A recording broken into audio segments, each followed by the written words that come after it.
Vest koja nam je upravo stigla da je u jutarnjim satima negde posle olujne kiše i poplave na Hisaru ubijen i Bin Laden, a povodom ovog događaja oglasit će nam se i predsjednik Reformističke omladine gradskog odbora Leskovac, Reformističke stranke Aleksandar Ljubić.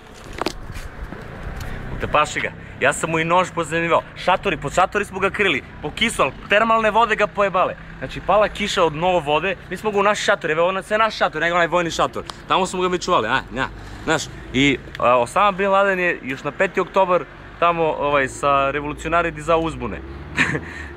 Znači, ipak termalne kiše su otkrile njegov položaj. Da, znači osušio se šator, znaš, on bio zelen. I kako on pobledeo, dobio sivkastu boju neku, znaš. I onda, bate, oni avioni kako leteli iznad Hisar, na Hisar ga nađošebe, znaš, strašno bilo, bate. Da li se zna ko izvrši ubistvo? Da. Da i to. Da li možemo dobijemo tu informaciju? A, to je top secret top. Znači, top su ga našli. U secret organization ga, because, za to.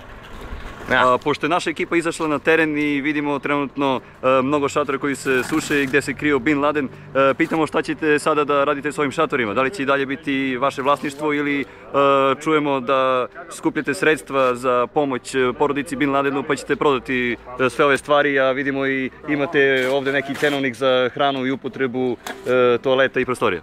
Pa evo, znaš kako, sad smo se zbrali da pravimo neki roštilj da iznesemo na groblje, znaš, grota da se čovjek za pokoj duše, razumeš?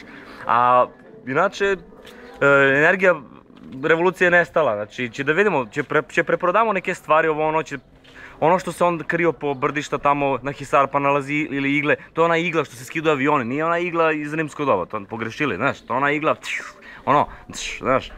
Evo, mi ćemo sad trenutno da pogledamo i energiju omladine Reformističke stranke koja je u žalosti zbog ubistva Bin Ladena. Evo i cenovnik usluga i pljeskavica. Prijatno su i doviđenja sa uživo lica mesta ispred Reformističke stranke.